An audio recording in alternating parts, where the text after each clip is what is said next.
Hello mates and lasses, this is 155mm bringing you another video. Hey guys, if you never watched my channel, my last video, I put out a video up there putting undisputable facts up geared towards the iron sights elitists here on YouTube. There's a couple of them led by a guy who reads directly from a U.S. Army training manual. He just got for the first time. A couple of them believe there's some kind of illusion that iron sights are they make an expert shooter, and iron sights are dominant. For on a rifle, they're just they're the best thing to have on an AR-15. Out to 600 meters, these guys claim. And I put up a video using my own facts, not even having to drag like one of these guys go out and drag some story about some soldier 100 years ago and bring him into the argument for himself.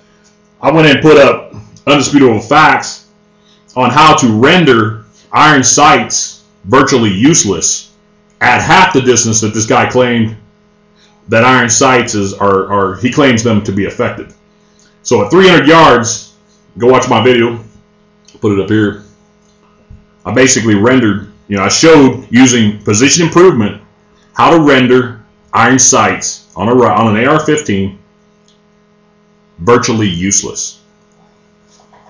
And like I said, I did it, on the fact just for the, just for poetic justice. I just watched a couple of this guy's videos, and I waited till he, kept spewing all this, spouting all the stuff that he read from this manual that he got for the first time. Now, I want to put up a video here real quickly because I want to help these guys out, these iron sights elitists, and I'm not so sure that they're up to par on their iron sights. And this is why I want to put this video out, because I want to help them get up to par with their iron sights shooting. I want to see some amazing shooting with iron sights on here. I'm getting tired of seeing things that everyone can do. Okay, I want to see some amazing iron sights shots. Okay, 500 meters iron sights on a full size silhouette. Anybody can do that, guys. I'm sorry. What I want to see is I want to see you guys. As you guys know, I put a video out here a while back, or like I said yesterday. And I showed you guys how 300 meters with a scope, you can make a scope shot and basically render the scope useless with one round. Okay, and like I said, I like to use one round per target. On the other target, I did miss on that one, but like I said, it was a bad day. All right, but what I want to see, the iron sights elitists, they think that iron sights. If you can hit a target with iron sights that someone else hit with a scope, then they think that makes them a better shot than the guys using the scope. So I'm putting out here a little test for these guys because I want to see if they can actually do this.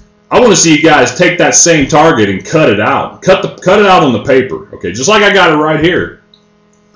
Okay, and look here. I even helped you guys out. Even left you guys a little whiteboard around there. I know you guys love. I know you guys just love to put your targets up here like this, right, with the border, and you like to center this thing, this bad boy in the middle, that's right. And then you like to, because you can't see it at 300 yards, so you like to put your iron sight front post on the paper itself. You like to center it on the paper, and then you like to pretend like you're actually shooting this, but you're really shooting the paper. And you shoot at using 30 rounds, and then you accidentally hit it with one, right, at 300 yards, and then you come on here and go, oh, hey, man, look at me. I'm a good shot. This guy used a scope shooting this target, and I used iron sights, and I hit it once with iron sights, and that makes me a better shot than him. Well, like I said, now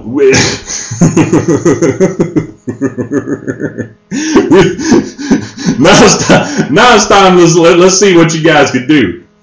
Go ahead and make that. Like I said, this is a Mother's Chrome polished lid. It's about a 2.9 inch circle. I traced it off a Mother's Chrome polished lid at the top. And go ahead and now remember, be sure to cut this white excess paper off the sides. We wanted to make sure you're trying to engage this, boys. No. Come on now. Don't. There ain't no YouTube trick shots on. You ain't gonna get over on old Big Daddy 155 on this. Come on, boys.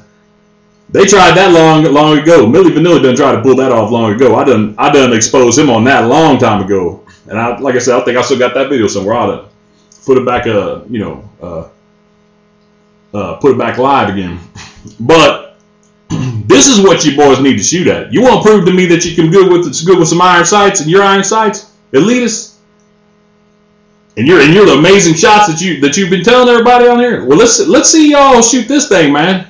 This 2.9-inch circle cut out like this. Go to Walmart, get yourself a little stick. Get yourself a wooden stick, one wooden post. That's it. Nothing to gauge your iron sights on. Go ahead and get yourself one little wooden stick and stick it in the ground and tape this right here on it. And let's see how many times you hit this. You see, I already know what you're going to do. I already know you can't, because you can't see this at 300 yards. And you ain't going to be able to see it because your front sight post on your irons is going to cover it. Okay? So you're not going to be able to see this. So, well, like I said, even if you go by, you go along with all, like I said, go get the stick and cut it out. You'll end up putting it by some terrain feature where you'll be able to gauge your iron sights on that area. And again, you'll lob 30 rounds at it. And if you accidentally hit it, you'll come back on there and say, oh, look at me, I did this. And no. No. It gets real. It gets real when you actually engage this target, dudes. Okay? This target right here. And by the way, I can put a bullet in an under 2-inch circle at 300 yards. But this is a 2.9-inch. It gets real when you actually hit this. This is how you that little video I put up last night with that scope sticking around the tree. When you're able to put a bullet like this, then you'll probably be able to hit a target like that that's engaging you from 300 yards. Like I said, that's what I like to see. That's what I want to see. Okay, and don't go out there and go 155 challenged me to this and he said I couldn't do it. Whatever, dudes. You're just looking for attention. Okay. This is to any of the iron sights elitists who, in their delusional world, think the iron sights are anywhere close to optics, and these iron sights make them an expert shooter. Well, like I said, let's see it. Let's see it. And lobbing, I'm gonna tell you right now, lobbing 30 rounds at it and hitting it one time, I'm not gonna be impressed. I want to see you guys hit it, man. You need to be hitting this thing at least half the time. Okay, if you're this good with iron sights and iron sights are this much better than having optics, and you don't really need a night force. Of course, these guys minds. This is why they don't need a night force optics. See, they don't need that. Well, they're gonna find out when they get out there why I run a night force. You know what I mean? Because you can see it at this distance. And this is the target I'm shooting at. I ain't shooting at the white piece of paper. That's why I stagger my targets. That's why I stagger them like this. Because I don't need to cheat. Okay? This rifle has already proved itself on there. And like I said, there's 6.5 Grendels that barely keep up with this. This is, like I said, I'm just running 223 Walmart ammo. And at 300 yards, this is a 50 grain hollow point I use from Walmart. 50 grain Federal. Put a bullet near dead center from 300 yards with cheap Walmart ammo. And there's 6.5 Grendels that just barely match this rifle on perfect shots here on YouTube. Okay. And if I take the scope off of it and I just the rifle alone, I got less money in this rifle than the guy had in the 6.5 Grendel. So, anyway, for the iron sights elitist boys, hey man, I'm still waiting, guys. Let's see it, man. Let's see how those iron sights work out for there, guys. Respectable citizens carry firearms, criminals carry weapons, and peace out.